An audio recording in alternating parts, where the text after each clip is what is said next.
Thank you. Good morning, everyone. I'd like to call to order the Hartford Subcommittee of the MARB. It is March 24th, and the recording is started. The time is 10:04. We do have a quorum this morning. I don't have any opening remarks. I'll introduce myself. I'm Kimberly Kennison. I'm the designee for Secretary Beckham. With me today is Christine Shaw. She's the designee for Treasurer Wooden. Christine, do you have any opening remarks?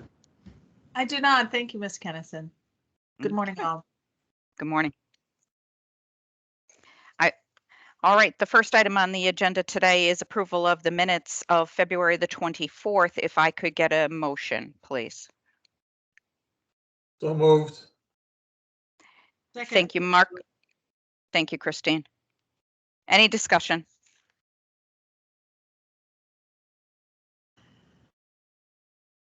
I hear none. All in favor? I think there's 4. We don't need to do a roll call. Aye. Aye. Aye. I have to abstain. I Okay, wasn't there. thank you. All right, the minutes have been approved. Sorry, I'm still taking my notes. The next item on the agenda is review and discussion of the Board of Education fiscal year 2023 budget. We had provided that previously. We do have a presentation today. I am going to turn it over to the superintendent and her CFO. All right. Ms. Kennison, can I share my screen to put the presentation up? Yes, please. All right, very good.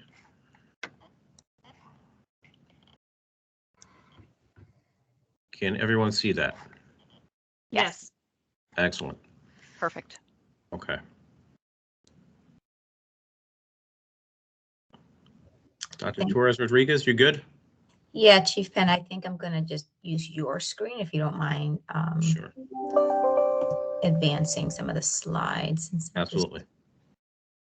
Great.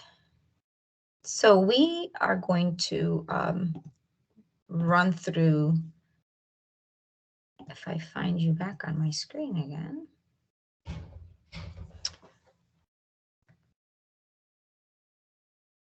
The presentation that we did share with our board and with our community. And Chief Penn, on my side of the screen, just want to make sure that, okay, we can go to the next slide, please. Thank you. This is a quick overview of the presentation. Just a quick alignment to our strategic plan. Then we dive into budget, development process, revenue expenses, and a little bit on our relief funding. Financial sustainability, which we've had conversations with you all before. And at that point, this was early in the year, what the next steps would be, which was, working with our community and building the budget and then getting an approval, which the board has approved. So this is a high level executive summary of where we ended in essence with the board. We we still don't expect a deficit as we go into next year. The budget that was approved by the board does represent the full implementation of what we call an equity-based budgeting process and formula. We set out to do this work 3 years ago, given that we had identified significant inequities in resource allocation internally in the district, especially between some of our magnets and our neighborhood schools. And so we set out to build a more equitable formula. And in order to avoid extreme disruption in the funding to some of the programs, we paced the process over 3 years. And so this is the first full implementation of that. And there are specific resources allocated to, schools and grade levels that need additional supports based on their level of need, especially around chronic absenteeism needs, schools that have higher rates of students whose English is not their native language. And another thing that we want to point out is that while we have this funding formula, this focus on equity, we know that we have to also still consider any extenuating circumstances at some schools, right? There might be a magnet school, for example, that has a higher level of need. And so that specific universal formula might need to be tweaked in order to meet the needs of that specific school. And that there are still some uncertainties with regard to revenues. We are still working through, for example, the full impact of the recently adopted chef agreement. And so we still, will continue to work through that process. And, Chief Penn was very clear with our community. We took into consideration past history, current conditions, and future expectations with regard to the projections that we made, consistent with past years, right? We're going to adjust the budget as we go through.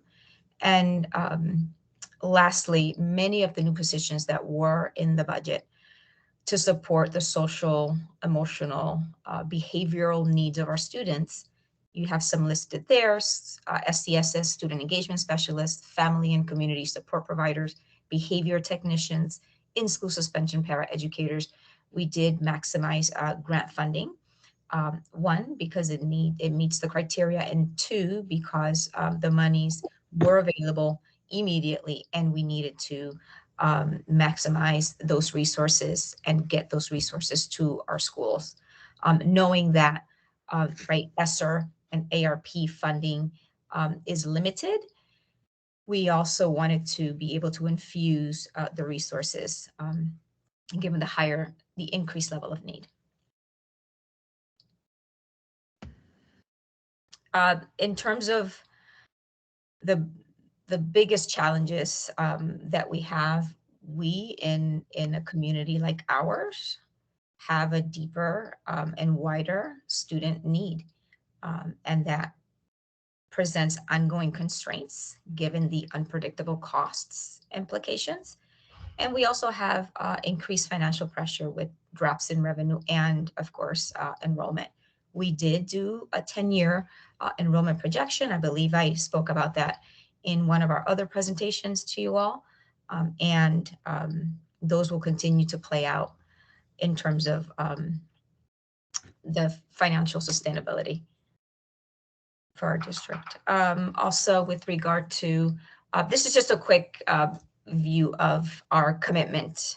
We have a strategy around operational effectiveness and ensuring that our community has transparency into how we develop our budget and the resource allocation process.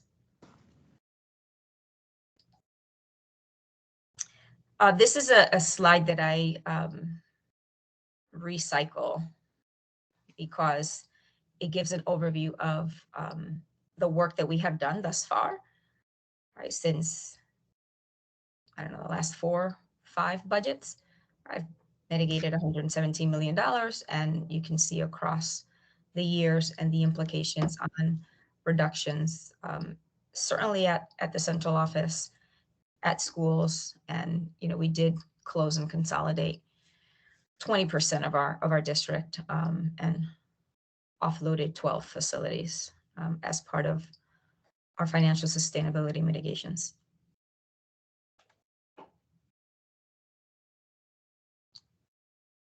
And some commitments that we set out and we delivered on as we develop the budget: equity, right? Making sure that stays at the center of what we do, making sure that we align our investments to our core priorities and the strategic plan, always seeking to make the process simple, especially for our not only our school-based leaders, but for our community. And with that comes the transparency in the decision-making process. And we also want to think about the investments that we're making and the sustainability behind that, knowing that we want to make sure that we focus on programs and resources that have the highest return on the investment, and that allow us to invest short term to address the pandemic impact, but also set us up for a strong foundation in the future when the funds are no longer available.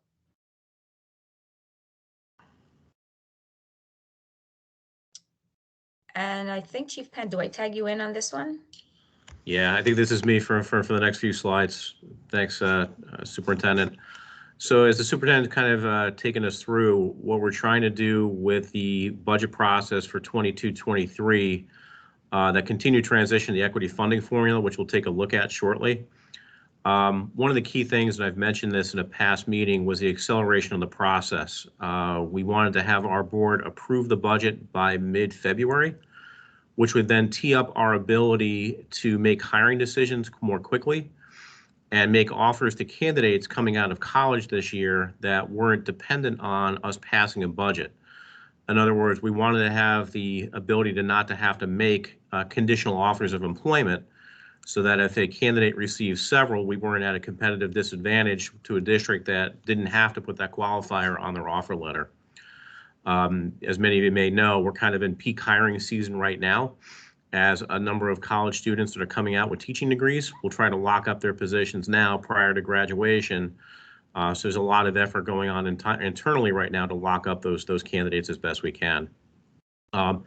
Implementation of enrollment and needs-based staffing allocations, and you know, we're starting to really do some work around sustainability to be able to look beyond just the next year. You know, I think a lot of times in municipal finance, we're only focused on that next year ahead. But there's clearly implications that go beyond the next 12 to 15 months that we want to be cognizant of. And Chef is just the latest example of that, right? It's something that there's always something looming over the horizon that will have an impact that you need to start planning for before the event actually gets here. So one of the things that we also did around transparency was that we adopted a software called AlloView. AlloView basically sits on top of our Munis financial system and gives more or less point and click capability to the user to say, okay, where is my spending at this point? How do I look across multiple schools? How do I look across multiple expense types? And eventually what we're going to try to do is build these things out into dashboards and then allow the community to view school level budgets in a way that's essentially real time. AlloView updates every night in terms of pulling data from our Munis system. So it gives us the ability to have the public see what we see on a regular basis. And right now we're consulting with other districts on sort of best practices around how they use AlloView. How do they use it for reporting? How do they do it for tagging specific initiatives to track ROI on the projects and things of that nature? You know, enrollment decline, that's going to be a continuing factor for us going forward. We've effectively gotten to a point where we're down to just over 17,000 students. And you can see that the projection for 22-23 may be a bit at risk, given that we were down to 17,200 as of October 1st of this current fiscal year. And you can see us bottoming out at about 16,200 by 26-27. You know, we recognize that some of that is a COVID-driven loss of enrollment, a decline in the overall city population. And, you know, as we see Chef get implemented, some of the internal analyses that we've seen suggest that we could lose an additional 2,000 students beyond what's shown here. So we're being very cautious about how we approach that and working on strategies to see how do we counteract some of that and make the Hartford Public School System an attractor of students so that we don't see that level of decline. So equity funding, and I'm not going to go through every bullet point here because there's a lot of detail and you can go back and read it, but what we're trying to do is get to a point where we're really trying to prioritize shifting resources to where the student need is greatest. That's the most simple way of saying it. And a lot of that relates to different types of ratios about the number of students, but then it also gets into, as you see on the next slide, how do we allocate resources for multilingual? How do we put things in place for student engagement specialists and other supports where we have high chronic absenteeism? How do we put things in place for social and emotional learning, particularly around the middle school levels? And flexible dollars, that's really where a principal would have discretion in their budget to say, I know my local needs at the school level greatest. I need some flexibility to say, this is how I want to use those dollars. we specifically did not implement this last year in the budget cycle because of where we were in the pandemic at that point. This is a very significant change for the district. There were definitely schools that lost resources because of the reallocation process, and we were trying to keep them whole during pandemic. But a recognition now is as we move into 22-23, this was really the time to start adhering to this. And as the superintendent said, we didn't take a cookie cutter approach when it came to this model. If we became aware of the fact that there were extenuating circumstances in a particular school, we made the budgetary adjustments to support that. And that'll continue to be our approach going forward. I want to And that's- commend you on that. And so I do think it's important to see, for us to be aware of that model and the changes that you're making. Sorry to interrupt. Go ahead. No, thank you. I appreciate that. So as we go forward into a budget next year, that'll be $422.7 million. One of the things that we pointed out is we're assuming, relatively flat revenues going into that. State grants, the increase there is going to be Alliance.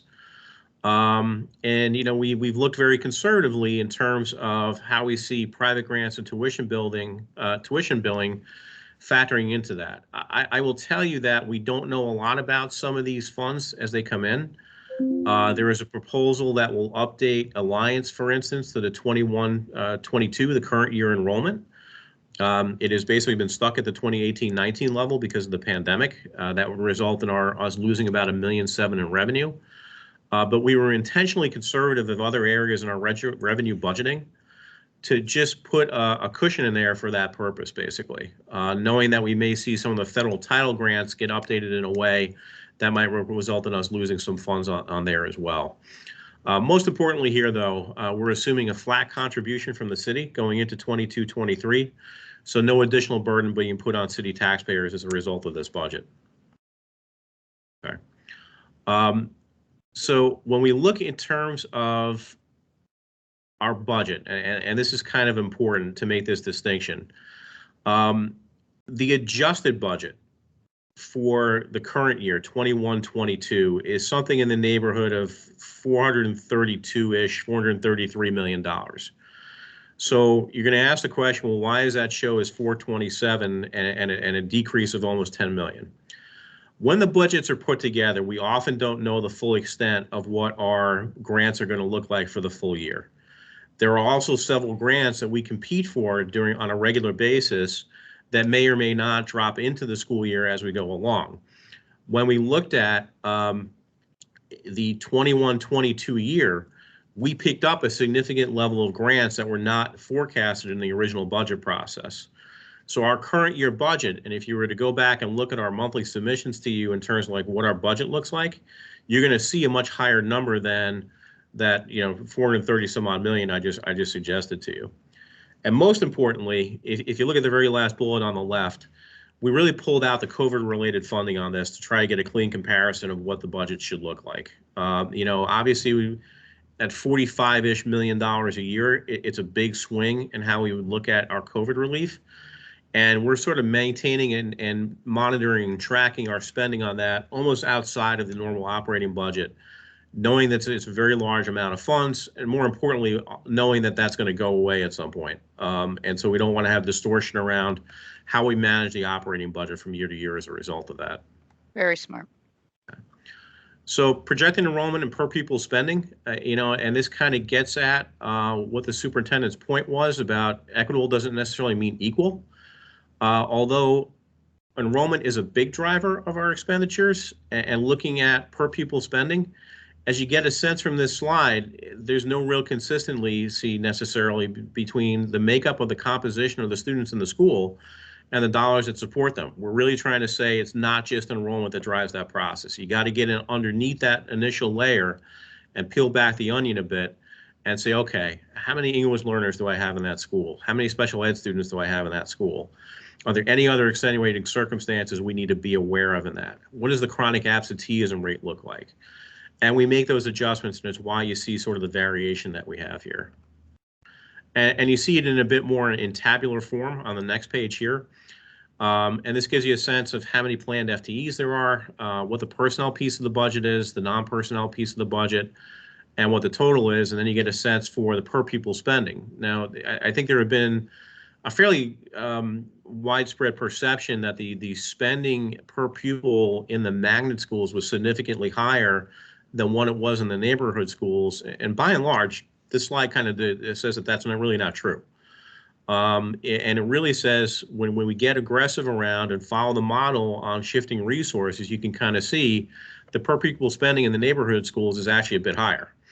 And I think it's important to note that there's also variation between both of these categories. Again, not saying that it's just divide by number of students and that's what you have. It really takes a very detailed look at what you have in terms of your costs that support those student needs.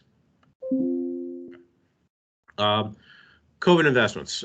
So we've got, as I said, if you include ESSER 1, the original act, about $155 million of spending. This was done in mid-January when we put the presentation together. We had spent about $24 million at that point. We are a bit higher at this point, which is good. And it continues to be an area of focus for us. We know that these are large dollars that will eventually go away. And while a big chunk of that was put towards student supports in an effort to recover learning post-pandemic, there's a lot that we're also doing that tries to say, how do we bend the cost growth curve going forward in a meaningful way to make sure that we're investing these dollars, that it gives us the ability to fundamentally change how we look at some of these costs going forward. You know, can we do different programs and different structures that really look at rewarding performance and making sure we have the right hires in place, reducing our turnover rates, and most importantly, supporting our students as we go forward. And this is something that we watch at least on a monthly basis, if not more so, just knowing that, you know, our first deadline on the spending on the first act is going to come up this September. We're pushing pretty hard to make sure we have those dollars expended by June instead, and give ourselves a 3-month cushion to try to make sure that we're not sending any money back that we don't have to. Fiscal sustainability project, you've heard a little bit about this in the past. You know, one of the things that we're trying to look at is, again, the over the horizon view, 3 to 5 years out. If we take past practice and historical data, modeling out what our cost structure would look like and the deficits that would result if we do nothing else differently from here on out. And then trying to say, how do we look for opportunities to reallocate and more efficiently use the resources, or to take investments that we're making now that would give us the ability to offset cost in the future, taking advantage of those dollars that we have available to us at the moment to say, how do we fundamentally, again, bend that cost curve going forward? You get a sense here for what we're talking about, right? In terms of when you look at total expenditures, what that would look like if we did nothing else. You know, growth in the sense of about 35 million off our 21-22, you know, projected actual. That's not sustainable, obviously, right? We're not going to be able to necessarily increase our revenues by $35 million over that short time frame. You know, we may capture some of that, and part of this project revolves around increasing our revenues by perhaps creating an education foundation within Hartford as a means of making ourselves more available to more of the funding that's out there. Taking a harder look at some of the corporate foundations that are available to us. We know that if we only stay focused on state and federal funding, there's very limited growth in that space. We have to get outside of those two channels to say what else is available to us and how do we position our resources internally to really capture that. You know, a big piece of that was hiring a full-time grant writer last August, who is now solely tasked to making sure that we're going after competitive grants that are available to us as a way of boosting our revenues going forward. She was with me when I was in New Haven. She came with us up here, which is great. And she knows that a key objective for her is to generate multiple times what her salary is worth in additional revenue that we would have not have had had she not been here. So one of the things that we're focusing on, you know, as we go forward with the fiscal sustainability, is what we call the Big Four. It's salaries. I mean, obviously, it's a huge part of our budget, particularly within the certified space. What can we do around benefits in terms of mitigating our costs there? Tuition's a big piece of this, and you've gotten a sense of some of that from the special ed presentations that we've done around trying to bring as many programs in-house as opposed to using outplacements where we don't have to. Transportation is a big piece too. Although we've done a really good job of managing our in-district transportation costs, where we continue to have high cost growth is within the space of our special ed transportation. You know, are there things that we can do differently there? Are there, and we may very well work with a consultant around that space to say, how do we optimize this going forward? Now, at the time, we had this caution tag on the slide because Chef was still pending, and we now know that the legislature took no action on Chef in the last week. It's now heading back to the Superior Court for full approval. So we think we're going to be living with Chef going forward. So phase 2 of this now is going to be, now that we know Chef is here, how does it affect our long-term model going forward? And what do we do differently to adapt to the cost structures that are likely going to come out of that as a result of Chef being implemented? As we kind of alluded to, the board voted favorably on the budget on February 15th. There's another budgetary presentation that we need to do to the Court of Common Council at the end of April. I want to say it's the 28th. But again, we're going in there with a view that we're not asking for any additional funds from the city and no additional burden to the local taxpayer as a result of that. And I think I will stop there and take questions. Thank you. Thank you, Phil. You're showing my screen. Oh. There you go. I don't like to look at myself that much. Okay. Like Thank now? you. Okay. Very sure. good. Thank you. Great presentation, Superintendent and Mr. Penn. I really appreciate you haven't been there that long. Have you hit your anniversary yet? No, that'll be in June. There you go. Okay. So you have made great strides for the City of Hartford Board of Ed. I want to tell you that in the finance area. I'm impressed with the work that you have already accomplished in this area and in this arena, and you complement the superintendent very well. So congratulations with that hire, Superintendent, and I would not let that guy go. I want to I really am impressed with the model and taking a look at the sustainability and changing up the model so that this way you are looking at all of your schools and the cost per each, and also taking a look at those areas that really warrant a little bit more funding, so that this way you aren't just continuing to go as you were, but you are also making great efforts to put the investments of where the greatest needs are. So I know that special ed has been there. We continue to talk about that, but and we had heard from you about the absenteeism, but I think this really sheds a lens on things on, okay, how are you going to fix that, right? And so I think that some of those, as well as the English learning, is a great effort that you needed to put in. So I'm really impressed with the model and taking a look at things, and also diving in and making those changes. That change is not easy. It's never easy, and but sometimes it's necessary. And so I appreciate that great work that you did. Some of the other questions that I do have fall around definitely the chef situation. I would like to have a little bit more conversation around that and the thoughts of, if once it passes, the impact. I know that you're thinking about it and looking into it. I don't know enough about chef to understand the full impact, but I know you do. So that would be helpful to hear about that if you would. You want to talk about that now? Either yeah, Yes. that would be okay. And I actually don't, forgive me, but I don't remember if the presentation before here was around just special education or also the impact of chef, and we missed it. Okay, that's probably why. Okay. I've talked about it in so many circles, so I apologize. And nope, it's okay. We do want to make the offer that if we want to dive deeper into that conversation, please let me know. I have an extensive presentation and analysis that has been done, and that actually the content will not change because the There was approval, and so it is actually, as of a couple days, Okay. the agreement was approved. And so I Okay. can do a high level summary, and then of Well, course, if you'd like, we can push it to the, high level, and let's put it on the agenda then for the next time, if you don't mind, so that we can learn a little bit more about it. that is fair. So let me just, give me a minute.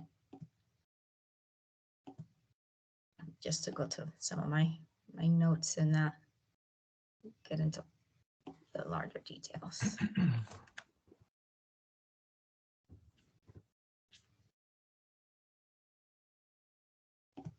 And also to clarify that, when I talk about chef, there is a tight interdependency and connection to overall special education funding, right? We talked about that last time I presented. So overall, with regard to just the regional choice system, right? So we spend about 53 million, about 10% of our overall budget on tuition costs for Hartford students who attend non-Hartford public schools as part of the regional choice system. The costs have been growing significantly over the past 5 years specifically, and account for 70% of all expected growth through 2026. In the chef agreement, the recent one, there is a comprehensive choice plan, and it will increase tuition costs for us by approximately 10 million a year up until 2030. And mitigating costs are highly dependent on our ability as a district to attract non-Hartford students into our magnet schools at a rate that is similar to the exit of Hartford students into non-Hartford Public School magnets and open choice suburban districts. Additionally, we will have to explore ways to right-size costs in response to the declining enrollment footprint, right? Including options potentially to the right size at the classroom level, school consolidation, even school closure potentially, much like the process that the district, quite frankly, painfully went through back in 2018 and did so for 3 years in a row, right? I mean, that's all we did. We did more than that, but in terms of the consolidation, 20 to 25% of our student population shifted. That's a significant amount of disruption, and then followed by a pandemic. And here we are again, right? I'll be working with my board very closely in the next, month or so to determine the way of work moving forward, and then obviously, engage community deeply, because these are, hard decisions that we would have to make. Enrollment loss is not only a financial loss, it also impacts the experiences of students who remain in Hartford. It exacerbates equity concerns, including access to high quality teaching and learning, and access to diverse programs and enrichment opportunities. These were the things that we have added, in those 3 years while we were consolidating and closing schools. We were also adding high school sports, for example, which were limited. We were expanding our middle school sports programs and after school enrichment opportunities. All of those get compromised when we have to think about enrollment declines and right sizing and consolidating a school district. And it also limits our ability to truly offer the educational experiences that align to the developmental needs of our students. Take aside special education, take aside the needs of our multilingual, non-English speaking students, take aside the higher concentration of need in many of our communities, right? If you take those aside, we still have programming designs that have to tend to just the normal developmental, needs of students, middle schoolers, for example, right? There's a certain way that you have to have middle school experiences for students that are really hard when you have small numbers of enrollment in those schools. We saw that last time, which is why we had to, go to instead of having a K-8 model, we went to a K-5, and then, constricted middle schools, if you will, to only 4 in the city, because, we had so many of them throughout the city and we weren't really meeting the needs of our students. So I say all of that because while there are financial implications, right, clearly that translates into resource allocation and resource equity, or the lack thereof. And those are the bigger, challenges that we are facing. The parallel, which I have presented to you before, is on the special education side as well. So I know that's not the conversation for today, or at least not for this moment, but right, these things are all connected. Thank you. Members, go ahead. Enrollment decline is interesting only because, as you know, going from a classroom of 25 to 23 from a financial perspective means that relatively nothing from a teaching perspective. But from a fiscal perspective and how people look at things, it has an impact. So it's an interesting conversation, because politicians or legislators normally say, well, your enrollment is declining. Well, you still have to have the lights on in room 55 for the 23 that are there. But they don't understand the necessity of, one out means you spend $12,000, $20,000 less. Well, that's just not reality. So I agree with you regarding the enrollment decline, and the issue is also the unintended consequences of CHEF. I mean, I was involved in CHEF in the early 90s when it began with the individuals. And I'm just not sure that they ever envisioned these consequences that are occurring. I don't think they've really understood the impact from a budgetary perspective, from I hate to say this, but from a political perspective of creating a mini bureaucracies like CREC. I don't think they ever expected CREC to explode like they did, but they did under certain political, leadership. So it's almost like, if you're going to look at CHIF, you can't keep just looking at it and adding. You almost have to go back and say, okay, what is its purpose and what does it really cost? And a significant portion of that, I shouldn't say significant, which is a conversation that we're going to have later, is the special education. As you see special education decline in some of your tables, at least is the way I read them, enrollment declines in some of the open choice, yet special education increases by 33% over the years. It's again, and you are on the hook for that money with no consideration or adjustment for that CHEF impact on the host district, which will I will mention later regarding potential legislation, because I do think that they're going to address some sort of special education funding this session. But again, it's throwing it against legislators, as you well know, being there now for a while, and the CFO being a while in the school business. They just throw it against the wall and leave and then say, okay, everything's fine. Well, the reality is, it's got to be a little bit more surgical than just, spreading it across the school system. So the challenge you have, at least for me, as I see it, is taking the impact of CHEF and trying to, the best way you can, fiscally and programmatically, which is of course instructionally, not have it impact the classroom of the remaining quote unquote regular education program. That challenge, unless it's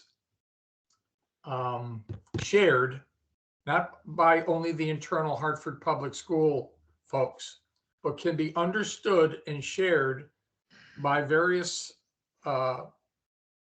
arenas,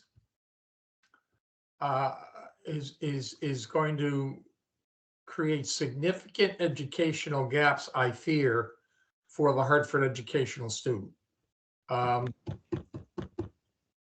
least as the statistics have shown and historically has shown. So I commend your programmatic budgeting, but at times I look at it and say, not that it's an exercise in futility, but it's almost, how do I fit this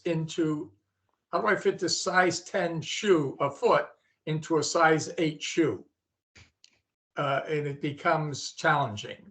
And that's a conversation probably for us to understand as MARB, but for policymakers to fully understand for Hartford and other choice districts, because Hartford's just the tip of the spear if they start going into, even though there are other choice districts, into expanding other choice districts around the state. So those are my 2 cents at this point in time. Thank you, Mark. Bob?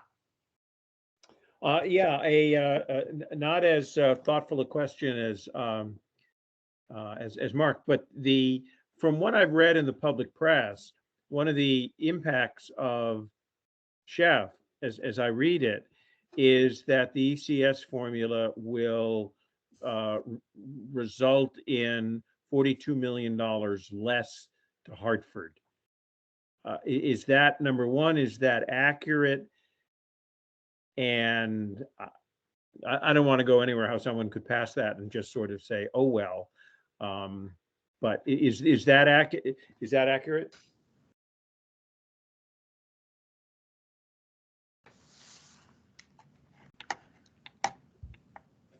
I don't know where it stands at the moment.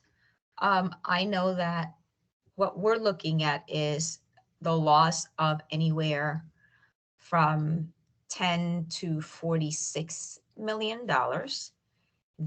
There are 4 scenarios that we have, possible scenarios, and 3 of those, right, are deficits for us. The one that could potentially net us about $16 million is the one that is dependent on our ability to fully enroll non-Hartford students in our magnets at the same rate that our students are leaving. And that is really hard to do, especially when we have to, from a systemic perspective, address the needs that we have as a district. We have the responsibility for both magnets and neighborhood schools, right? That's the unique situation. I know that there are other districts that have, choice systems, New Haven, but Hartford is unique in that we operate our magnets and we send students to other magnets as well. So I don't know if, Mr. White, where it stands with regard to the loss of ECS, but I certainly know that there is the loss, in the tuition. And then we overlay, right? That's the overlay of the other conversation, which is the special education costs that we are also responsible for. So maybe that's, Mr. Waxenberg, you spoke about, legislation around that. I don't see any other solution. We are constantly going to be in this state of having to be reactive with a limited amount of resources. And if I can just chime on to that, we're obviously talking about fairly large sums of money in terms of lost revenue and increased expense. But I don't want the public to have the perception that that's next year. That's something that will build in over time, basically, depending on how the shift of students plays out over the next few years. So it's not something that's going to impact our 22-23 budget to the extent of losing 10% of our operating revenue. It's something that could have an impact cumulatively over the next several years on that order of magnitude. But we're not in a position to say, out of the 4 different scenarios that the superintendent described, we're going to kind of play to the middle of the road among those. If you think about a hurricane track, right, and you have all the different models, and you kind of pick the best fit as what you're going to kind of assume. That's sort of the approach we're going to take. But I don't want people panicking, thinking that, we're going to have this huge reduction in revenue right off the bat. It's something that is projected out over the next 5 or 6 years. Okay. And if you don't mind, that's assuming that even with the chef changes, that there's going to be this migration of students from Hartford into the other choice districts. I mean, the whole problem with, I shouldn't say problem, but the whole issue with chef is the assumption to desegregate schools is, given the opportunity, the parents will flood the other open choice districts for certain purposes, which part of it was intended to drive the Hartford school system in those days to create its own education model so that the parents wouldn't go to want to exit Hartford public schools solely for desegregation purposes, but for also for academic purposes. So it's kind of like this assumption that just because chef is opening up X amount more seats, Hartford's going to see X amount more migration. That may not necessarily be true, but you have to plan for it. And while you plan for it, you have to maintain a programmatic structure in Hartford that's attractive enough for the other school districts to come into Hartford. Parents, I mean, think about yourself as a parent. Who wants their child to get on the bus at 6 o'clock in the morning to go to school? They just want their child to go to the neighborhood school. Even though desegregation is a model, when I was in state government, the question was the carrot and the stick. Try to create this desegregation model that will work without creating an obstacle for it to work by putting it on the child and or the parent. I mean, so chef to me is a cause. I'm not sure that the goal is always, it's the goal and the reality of its purpose for education has gotten lost along the way by advocates who have just taken up the cause. I find that frustrating, being there from the beginning and saying they've lost the intent.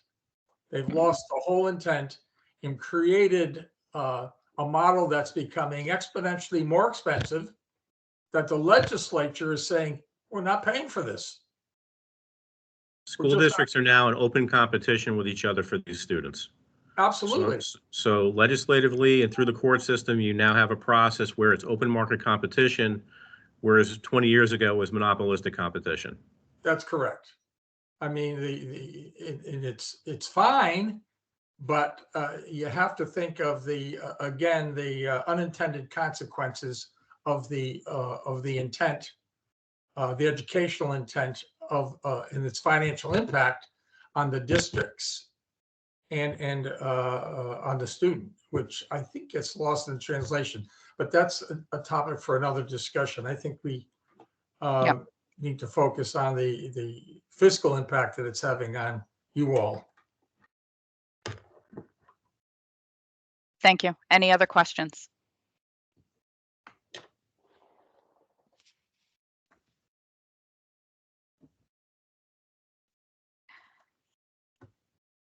I do have a question, Chief Penn, and that is, you have the initial presentation, and I think that started in the early part of your budget development.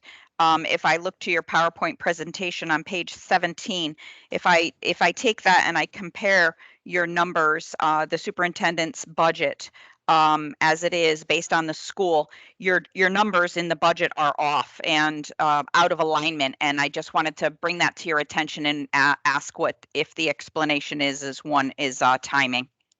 Yeah, that would be a big part of it. When we made the presentation sort of mid-January, we were still making a lot of refinements to the budget as we were going forward. And as you might expect, there was a lot of shifting of resources that were still taking place in terms of having internal discussions with all the principals about their budget and making adjustments since then. So what you have in the budget book is the more current version of that data, and therefore the more reliable piece that you should be looking at. Thank you. We used that January presentation because we thought it was kind of a pretty good overview of the process that we took to our approach, and one that was consistent with what we had done internally with the community, or externally with the community here, and internally with our Board of Ed. Very good. I have another question. I'm not familiar with this new budgeting system that you put in that lays on top of Munis. I am quite interested in it, as my team works with a lot of towns as well as that use the Munis system. So at some point, maybe Julian and I will definitely speak with you about this. Have you used this product before? Not before coming to Hartford, no. So for me, it was an entirely new learning to figure out how this stuff worked.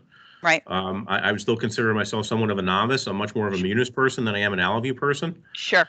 But I'm told from working with our partners at Alview that they have some major revisions coming to the software this summer that I think are going to really kind of dovetail well with where we're trying to take this from a transparency standpoint, and frankly make finance more accessible to non-financial people. Which is great. Yeah, I mean, financial people can get into Munis and find whatever they want. And they can make that software sing sometimes, right?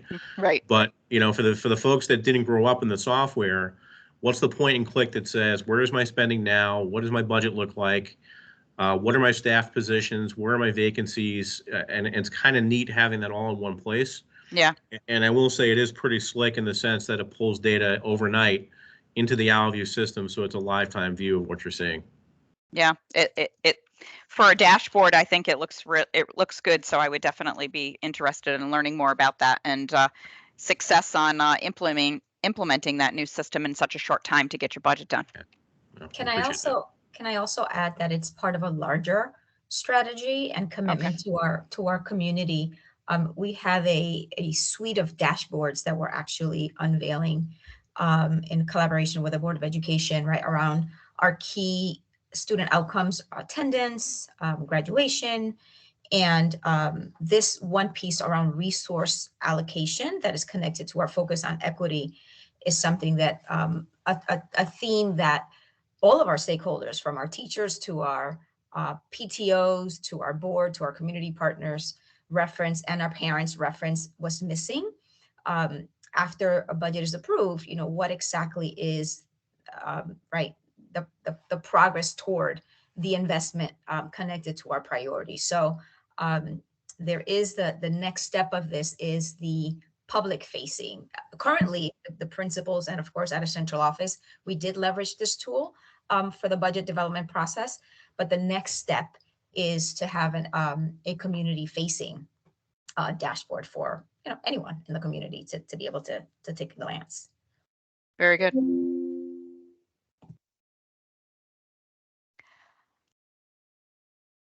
The other thing I wanted to touch base on was the change in your accelerating getting the budget completed early, so that this way you can look to achieve that, be ahead of the curve in the hiring process with college students. So definitely that's a kudos to that. I'm sure that was a heavy lift for you to accomplish.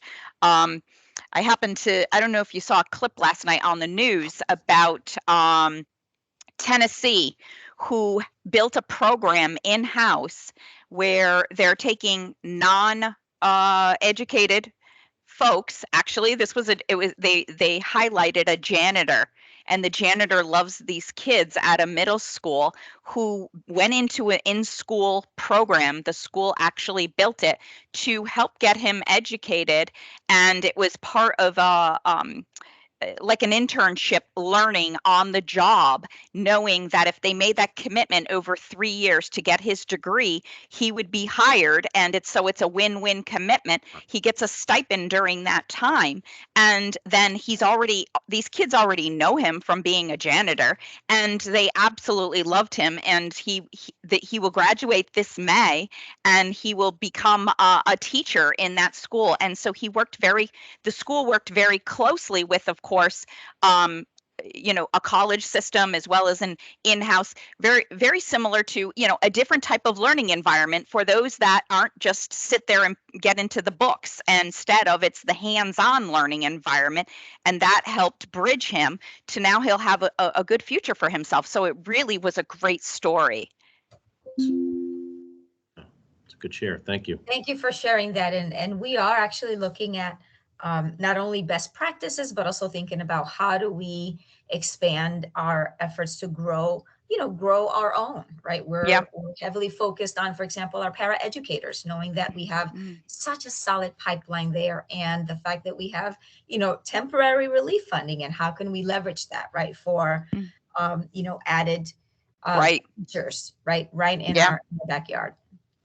Yeah, so good job on switching that to try to get ahead of the market for those and locking them down. That article came from, I think it was Clarksville, Tennessee, if you wanted to take a look at that model, especially when it might be hard to attract people. Attendance. Any other questions from our members?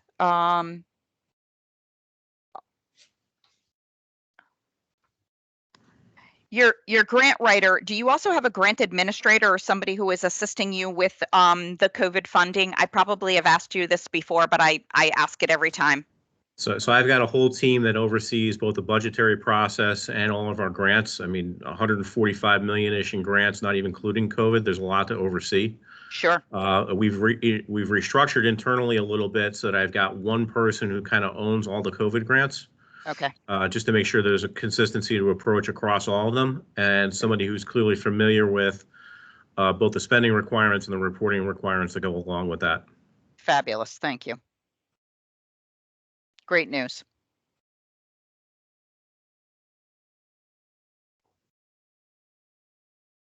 That's all I have for questions. Any other questions?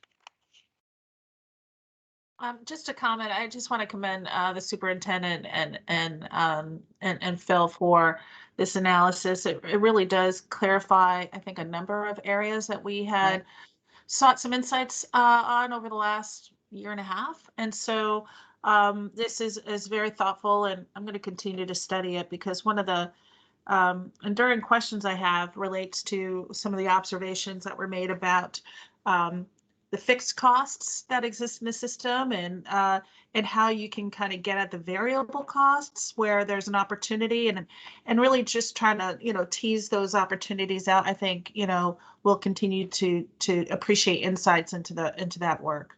But thank you for what is a Herculean effort at this analysis. So thank you to you both. Thank you. Thank you, Christine. You did hit me and remind me of another question. So within your 4 peers, as you mentioned, or the 4 basis of your budget, within the area of, I'm going to call other, in that area, I think it would be important for folks not to understand that if that it has fixed costs that are embedded, like your purchase of services or your contractual pieces for elevators and things like that can't go away. Your fire. So if those are, then maybe might be one more layer so that people can understand the true cost of what your variable is what Christine was getting to. So sometimes when they look at those non-personnel costs, it looks like, wow, you got this much that you can fluctuate with, when you really don't, when you have some contractual measures that are already in play. One more layer of breakout might be helpful just for everybody to understand. No, that's good feedback, because when you really look at what's controllable cost underneath that number, you're talking about a very small number compared to the overall size of the budget. Yep. Exactly. So that is it for that item on the agenda. Thank you so much for your presentation, the great work that you've done. All right. We're not going to let you go yet, because we do have a little bit more conversation around your special education data, which is agenda number 6. Go Ms. ahead. Kennison, do you mind, the superintendent's here kind of like doing dual duty on 2 different things today. Would Okay, it be possible to move that the city's special education discussion up on the agenda? I am fine with that as long as the board members are. Yes, Sure. please do. Thank you.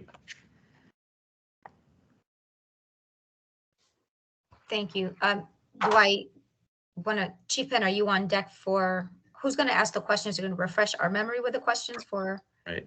I think the way that we last left off, Ms. Kennison, I think you had said you had a number of questions kind of around the financial aspects of what we had done. But I don't know that we've ever seen, you know, like a definitive list of, oh, I wanted to ask this, right? And I think the key point that we left off with is we've done a number of things to move programs in-house. We know there's a significant savings that attaches to that. One of the key limiters that we have is having the appropriate staff to deal with the behaviors of the students, the needs of the students in order to bring those programs in-house. And that's really been where the roadblock has been. And I think we've kind of heard that from other districts as well, that they would love to be able to bring stuff in-house, but competing for those resources right now doesn't allow for a lot of that. But I don't want to put words in your mouth, but I think that's kind of where we left off. Sure. Maybe you could just do a quick overview because not all members have an opportunity to dive into the materials quickly, but how about the spending analysis that you've provided to us for this particular packet today? Okay. Does that? That would be the same. That would be the same handout that was the Right. basis of the last conversation. But did we get through everything, Julian? Yes, I believe All that right. the superintendent walked through the full presentation. So it's just the highlights. Would Go it be helpful if I kind of gave us a summary of our special education / student interventions Yes. state? Okay, because I think it connects. So 1/3 of Hartford's budget is spent on special education, about 135 million. For the 21% of Hartford students that are under, right, the special education umbrella. You know, when we think about, there's a in category, so 31 million of the 135, or 23% of all special education cost is tuition. Tuition costs for special education students in the regional choice system. Hence my point earlier, right, that all of these things are nested. We have little control over these costs, and they represent a significant area of growth since fiscal year 18, a 57% increase. Open choice is a particular challenge because Hartford Public Schools currently, as you know, has very little oversight over the decisions that are made for students in open choice schools. And you know, the spending is more per pupil to serve those students out of district. For example, 23,000 versus the 19,000 per pupil that we spend to serve special education students in our district. And we also receive less revenue for the state, right, for the reimbursement. The second category of that 135 million is the tuition for students placed out of district settings. So 42 million, which is an average of about 76,000 per student. And while, to Chief Penn's point, we have been developing in-district programming to reduce reliance on those outplacement settings to serve more students in our home, the efforts and the efforts have curbed growth in this area. We could, if we were able to continue, we could still see additional savings of up to 10 million a year, you know, scaling those programs. And the last category of that $135 million is for the students that we serve in Hartford Public Schools, about 62 million. Compared to peer districts, we serve proportionately more special education students, but at a slightly lower per pupil spending rate. So investing in ways to improve what we call tier one, the foundational supports, And our system of interventions could lower identification rates over time. We know that doesn't happen overnight. And it also allows us to serve more students effectively in what we call general education students, right? Before students are, referred to special education. I am not saying, I want to clarify, I am not saying that if a student requires special education support, we're not going to provide that. That is not what I'm saying. What I am saying is making sure that our foundation is as strong as it can be so that we can mitigate any needs that could potentially, right, result in later on, if we're not meeting that need academically or behaviorally, it might or it could later on result in needing, special education services. And the last thing I would say is that we are uniquely impacted by the current state funding formula around special education, right? Dedicated state and federal special education revenue covers about 46% of our annual costs. And because of the district's high special education population, and because we bear the responsibility for costs for students who are served outside of the district, the encroachment, if you will, on local funds is disproportionately felt by Hartford Public Schools compared to other districts in Connecticut. So that's the bigger picture overview. Let me know if I need to dive into any additional details. So I just have a couple of questions. Number one, when I look at, I guess it would be easier, sorry, if I had numbers on this presentation, because this is, I'm way down into the presentation, but I know Mr. Penn probably will know exactly where I'm going, is if I look at the in-district numbers attending public school, and it states in-district is your 16,792, and then I'm going to flip and it says in-district special ed. So of that number, 446 are special ed in-district requiring out-of-district placement. So that is that all is 446 the placements out? I want to make sure I'm understanding this. Yes? Okay. Hartford residents that require outplacement. Okay, is 446. Yeah. And that, when I look down to one other number, hold on, it is your in district program that you listed, which the STEP, the iGoal, and the RAISE has a total of 286 students as of 22. So if I take the two together, is that the total amount of special ed students in this presentation? No, it's not. There's more. Okay. No, because we've carved out two big pieces, right? But there's several thousand students that receive some level of special education services that aren't necessarily captured in those buckets. Okay. Is there a presentation that will quickly tell me all of those items bundled together? The step, as you're saying, here's the total amount, here is how much is in district, here is how much is out of district, and with those costs that go with it. I'm trying to build that matrix in my head. I see what you're saying. Thank you. I'm actually looking back to the presentation. Are you referring to the PowerPoint that we did? Because yeah, that's all. That's what I have to use for your analysis. Yeah. I don't have anything else. Yes. So we can give you the breakdown. So we have about 21% of our total population only in Hartford Public Schools. So about 3,600 students are special education students. 3,600? Yes, about 3,600. Okay. That does not include students that are not in our schools, that are in magnets operated by others, or are in open choice that are special education students. But we can send that information. Perfect.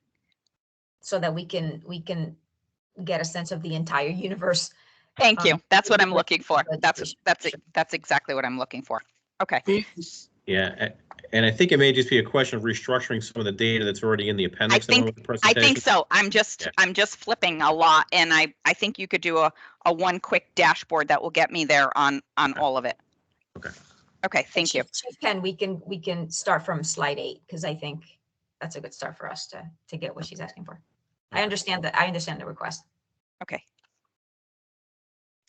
And then I guess my second request was that, Chief, as you start to look at this and then you want to trend out as you're building your new programs, I don't get to see the projections of your future, of how you are going to, even if you consider, so many students each year moving back in district or not.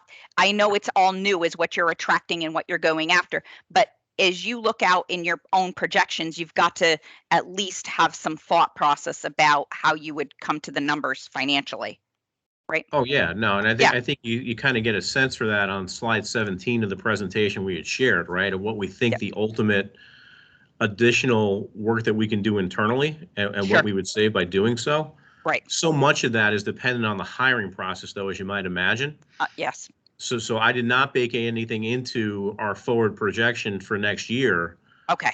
If we do get the staff that we need to do the program, fantastic, right? That provides an upside to my budget. But it was not, I did not put that, I just felt it was too risky. Okay, very good. I understand now.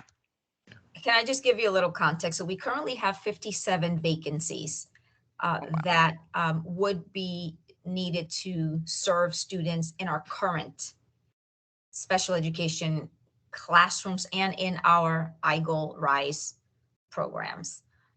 Just to give us, just highlight us as speech therapists, special education, we have 34 vacancies still, social workers 10. So while we have the models and they're serving our students well and in their communities, which is really not only what we want, but what our families specifically told us when we were consolidating our school district. That is what the parents of our students with special needs said to us. We really want our students in our communities. But it's really dependent on the human capital to be able to do it. Yeah. And well, you have this one-time influx that might be able to help utilize that, and I'm sure that that's what your plans are. I think I did see that as well in your ARPA fund plans. All right. Any other questions on the special ed presentation from the board members? Yeah, I've gone through this quite extensively, and I don't want to take up a lot of time other than to say that the out-of-district issue, open choice and magnet, is suspect. When I say suspect, those numbers on a percentage basis are increasing while the enrollment for some of those areas are decreasing, which gives me cause for concern. Plus the identification of these students after they've gotten into a school of choice is high, which to me is concerning. Which means, in my mind, if I was to think,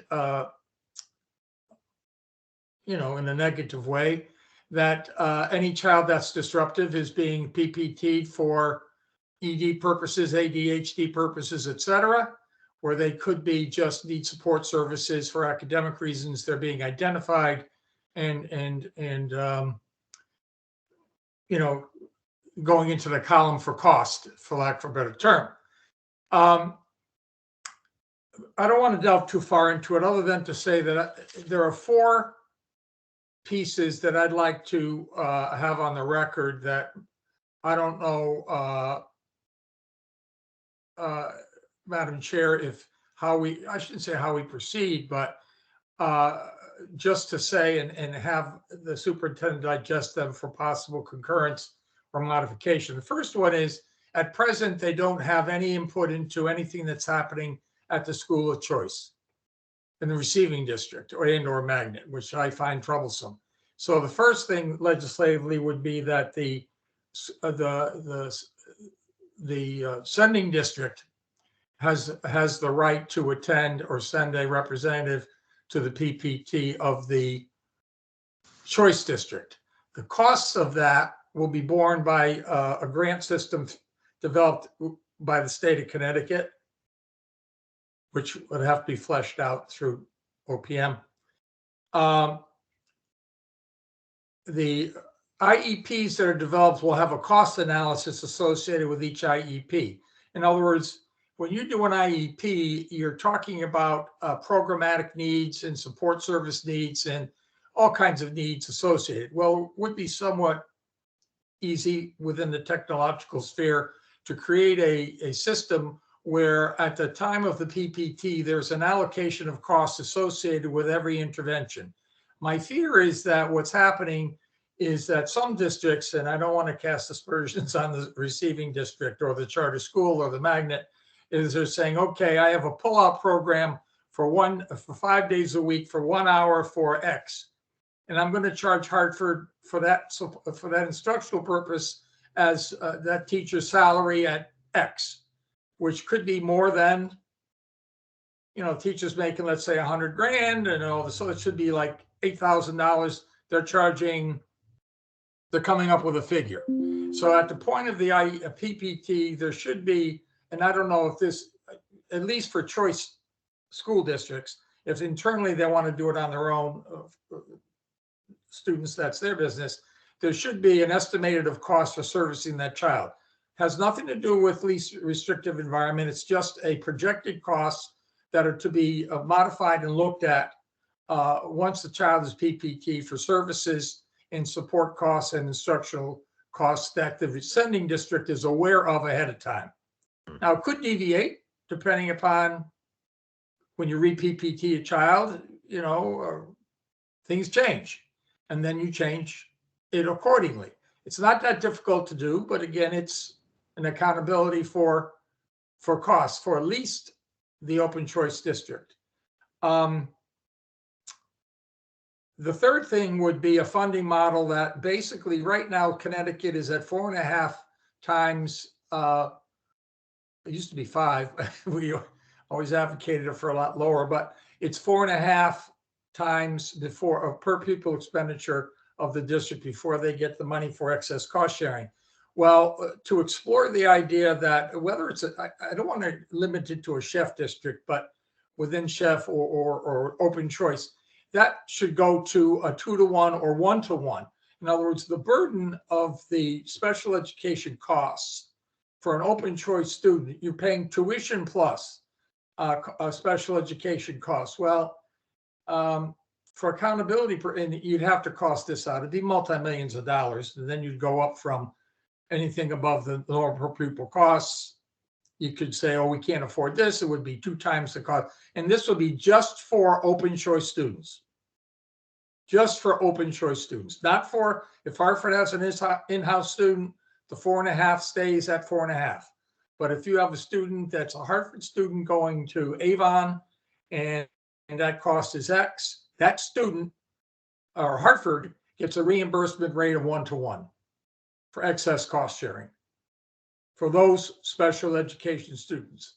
That's a significant amount of money for the state, but a significant savings for Hartford, because they're saving the money from the cost of that child. And the rationale is they're not servicing the child. If they were in-house servicing the child, they to some degree can control costs through their models that they've created. They cannot control the costs when they're out of district. That district controls the cost. So if they want that district to control the cost, but Hartford's got to pay, we'll have the state intercede, because the accountability there is sorely lacking, and there'd be another division created at the Bureau of State Department of Education to oversee that, which would be more expensive than what I'm saying. So that's the third piece. And the fourth piece is, before a child that's an open choice child, let's say it's an Avon child, and they are to be placed out for services, the sending district, Hartford, in this case, would have the right of first refusal. Again, not violating the least restrictive environment. But let's say Hartford has developed a program in-house for this type of service necessary, well, why would Avon send that child to Elm City School when they could send them back to Hartford offering the same program at much lesser cost? So the analysis of prior to outplacement of open choice students, the sending an analysis or a look-see or whatever. I mean, Hartford, if you have a person on the PPT from Hartford saying, we have a program like that, why can't we do it? Versus, no, we don't have that type of program, therefore it's best suited that Elm City would be the best place for this child. So those are the four, that would need legislative changes. And again, the rationale for the legislative changes are due in part to the explosion of chef. I mean, we do have open choice in other districts. I don't know if they've done an analysis like Hartford has done to determine the cost, what I can see the tremendous inequities in cost between in-house and quote unquote out-house. But the explosion of chef is only going to get worse in this area of special ed. You have 33% increase in special education over X amount of years with a decrease in enrollment, which is crazy. It's not sustainable. It just is not sustainable. And even though there's a reimbursement rate of SS cost sharing, Kim, it really, being in the classrooms for a while, it really is, two things happen. They try to mitigate the cost by not providing the service, or they go the reverse, and which is not beneficial to anybody. So, and I know that Senator Looney is looking into this reimbursement of special education costs for urbans because of, the reality that there is a higher level of whatever. But I'm going one deeper dive so that Hartford might want to meet with its legislative delegation or with the Senate pro tem, share with them the statistics that they've shared with us about the explosion that's happening and the reasoning and rationale for this sub part of what the senator might be viewing for quote unquote normal cost. I don't want to say normal costs for children within the district, the senator looking at different reimbursement rates. God bless. I'm focusing on the impact that Chef is going to have on special ed that we already see occurring, and trying to at least Hit it off. those costs without impacting the program in the least restrictive environment. Because the reality is, the parent, if there's any fooling around that's going on, the parent is going to challenge it, and the state's going to step in, and that child's going to win. So this is just a method to try to make it, somewhat of an even playing field, for lack of a better term. Those are my four recommended legislative changes, but I'm no longer there to make any personal visits.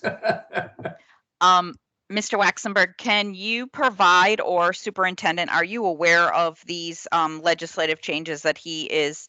Waxenberg is proposing? And if so, I mean, is this something that we would want to take a look at the actual language on? I'm not familiar with any of these. I haven't been an educator like he has. And is that something that you're talking about those items, Mark, but I'm not familiar with it. And I don't know, I'm assuming the superintendent is, but if not, then maybe it would be helpful for you to tell us the codes. Well, I think Garrett at OPM, your legal counsel, has drafted legislation. We could touch base because those are concepts. What I've suggested are concepts. I'm not familiar with the exact title of the statute. That would take some work. If Okay. OPM chose to do the, you'd have to talk to whomever at OPM to see if they'd be willing to take on this cause, for lack of a better term. And, the legislation would have to be crafted and drafted, and shared with, I don't know if Hartford probably has a legislative liaison, whether it's through the board or through the There you city. go. But Okay. I'm not sure that, or maybe the mayor does have somebody that drafts legislation. I'm not familiar with the internal Right. methodologies of Hartford or. Right.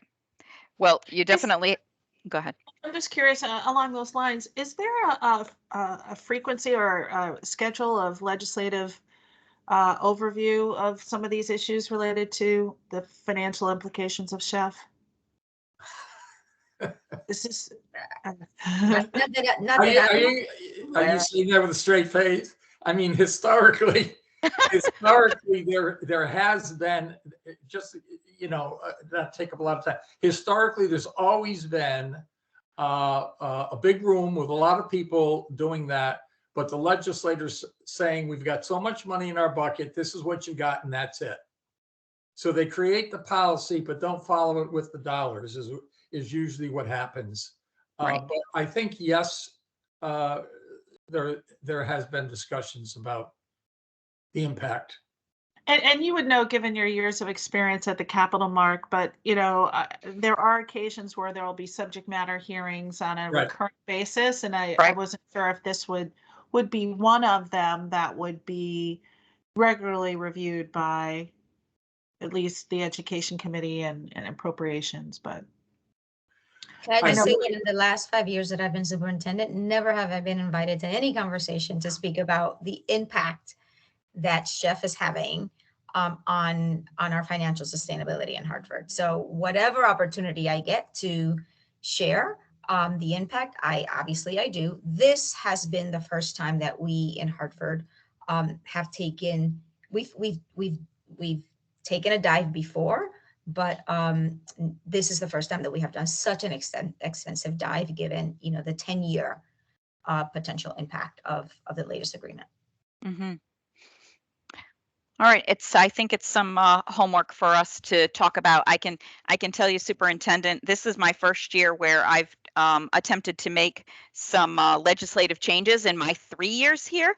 And this year we pushed hard, me and my team, and we were able to get a couple of our bills rised to the next level. We put in testimony, and so this time I have to say I'm excited about it, and it has to do with the MARB, and it has to do with our financial advisory board. So the two of them were trying to connect and make it seamless for distressed municipalities. So sometimes you have to take the bull by the horns and run with it, but it would be helpful if you got your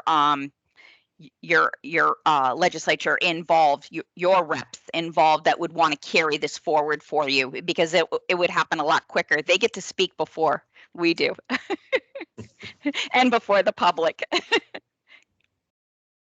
Sounds like a good topic. Great. All right. Thank you. I think we can move on to the next item of our agenda, and appreciate all of this discussion today.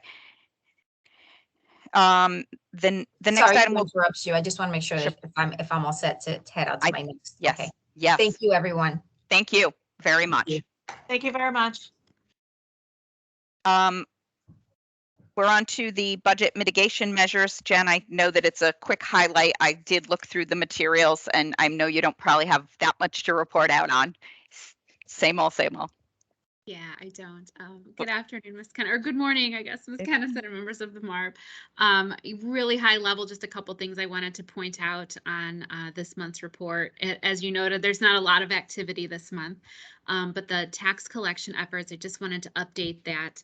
They are moving the tax deed sale to June or July of this Okay. year, because the title search company, as with everyone else in the country, is having a hard time, it sounds like, with staffing. So that's getting pushed back a little bit, but not significantly. That will still go through, just not as soon as we thought it would. Okay. Collections remain very strong in private duty as well as our DPW items. We're also going to start taking over some of the special events collections as well here soon and start doing the billing in our department soon, I think. So we're making strides on some various revenue items.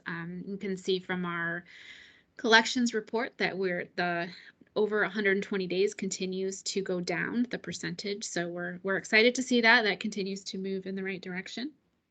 And then the only other item to highlight, which I don't believe I actually included in this report, but I was reminded this morning at a meeting that I was at before I came to this, is that PMA 24 is about to be rolled out to our police department. So we believe that should be done no later than April 15th, which is very exciting.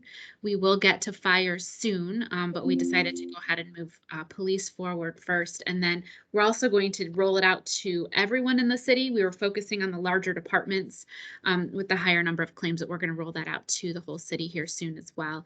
And the benefit of PMA 24 that I talk about endlessly because it's so exciting, and I think we're really seeing a lot of savings as we're looking for projections for P8 and then also for P9.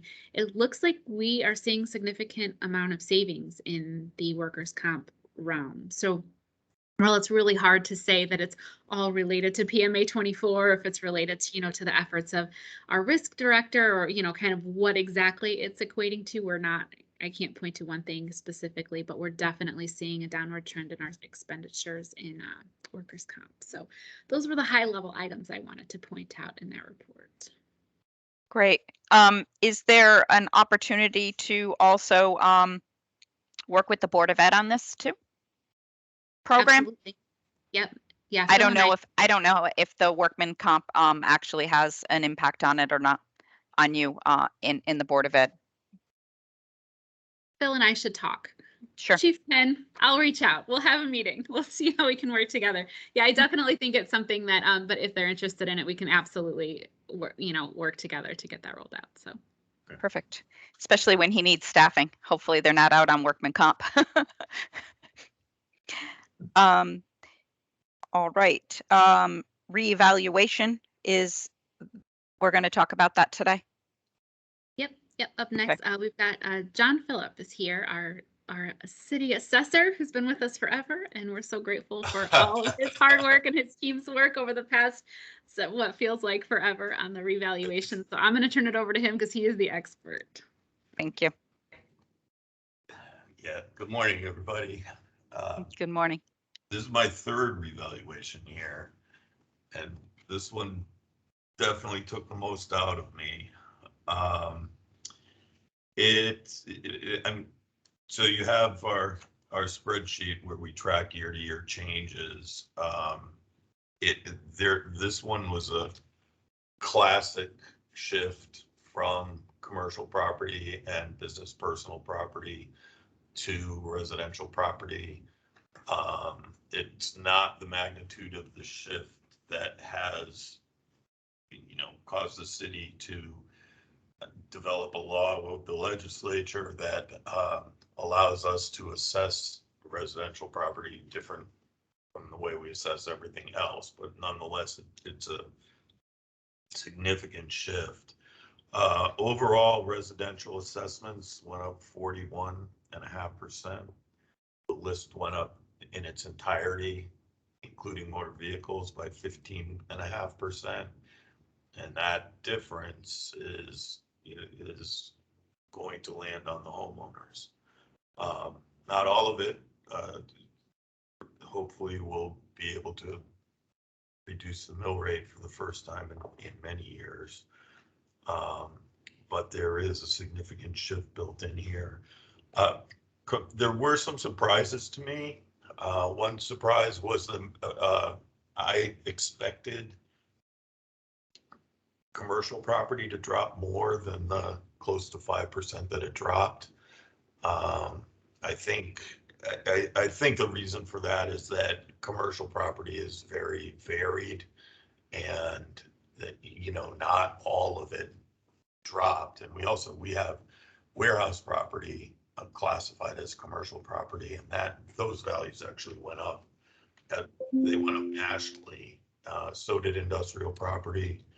But the big office buildings, which are, if you lump those in with the insurance companies, the big office buildings comprise more than 20% of the list. And they went down significantly, although there were few individual office buildings that actually rose. One, I'd say, actually rose in value because it was in much better shape in 2021 than it was in 2016 when it sold out of foreclosure. And the others that went up by virtue of the fact that there were deals in place that held their values artificially low, and those deals expired. The other surprise to me was that personal property did not go down. It did not. The personal property over the last several years has increased more than other parts of the list. That was not true at all this year, but I had expected it to go down simply because of the shape the restaurants are in. And I think what happened was at least one of the large insurance companies is continuing to replace equipment, excuse me. And so business personal property actually rose. Bottom line, we do have room to cut the rate, assuming we go forward, and I'm happy to answer any questions you may have. Well, thank you for the good news. It is good news. And, Well, it depends, I guess, on, I don't live in Hartford.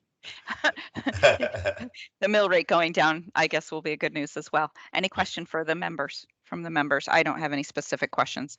I can see that it looks like an increase of 644 mil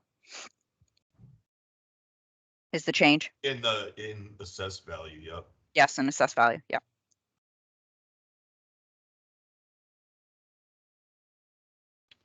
No questions. Julian, I see your hand up. I knew I was going to get a question from you. Go ahead, Julian. Thank you. Could you just sort of refresh my memory on how the assessment ratio for the residential properties works in terms of what's driving that? The sort of gradual changes from year or reval to reval, I guess it would be. Like, how is that inching upwards? It is year to year. It is not associated with revaluations, and I apologize. I skipped over that when introducing this. This year, the ratio rose 5%, which is the greatest it can rise in any given year. The calculation compares CPI to the year-over-year levy change, and depending on how those two numbers relate to each other, the ratio can not change or rise 1.5, 2.5, 3.5, or 5%. And this law has been in effect since the 2011 grand list. At that time, I think the calculation had it land at 29.6%. It has inched up over time. There have been 3, maybe 4 years where there was no change at all. I expect that next year on the 22 list. I do not expect the ratio to rise next year, simply because the inflation is so high. I don't think we will propose to spend enough to overcome inflation and cause the ratio to rise next year. But it is a year-to-year calculation. Okay. Thank you. Any other questions?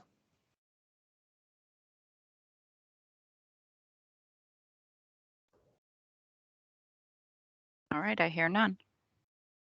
Thank you. Okay. Thank you.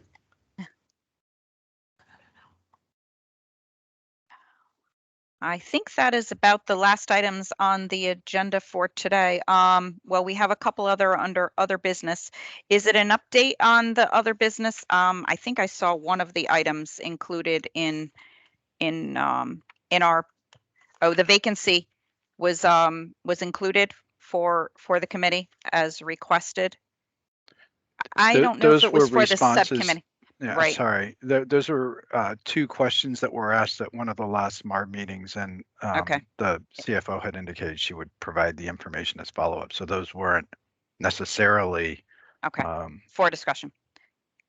correct. Okay. Very good. The only other question I have is the status of the federal single audit. It was mentioned, Jen, that from your auditors that it would be completed, I believe, this month, or is it April? I'm going to defer to Leanne. I hope she's still on. Leanne, Okay. do you have an update on that? They anticipate having it done by the end of this month, but we haven't gotten a status from them. But I believe the due date was extended to September. It is. It is. Yeah. Yep. So, but they Okay. anticipate having it done well ahead of the due date. Okay. If I can just chime in on that, I know we have a follow-up meeting with them scheduled for, I believe it's 3:30 today to discuss some of the stuff related to that. Okay. Thank you. And at a follow-up meeting, Chief Penn, it would be helpful if you could provide us with a update on I know that there is a management letter that was disclosed about policies and procedures and grants and what your timeline is for rolling that out. And I don't know how extensive that policy is, but we can put that for next month's agenda. Understood. Thank you. All right, that's all I have for today, unless anybody else has something else. Oh, no. All right, then can we get a motion to adjourn? So moved. Thank you, Mark. Second. Thank you, Christine. All in favor? Aye. Aye. Aye. Thank you, everyone, and great work today. See you shortly. Yeah, right. Bye now. Bye-bye.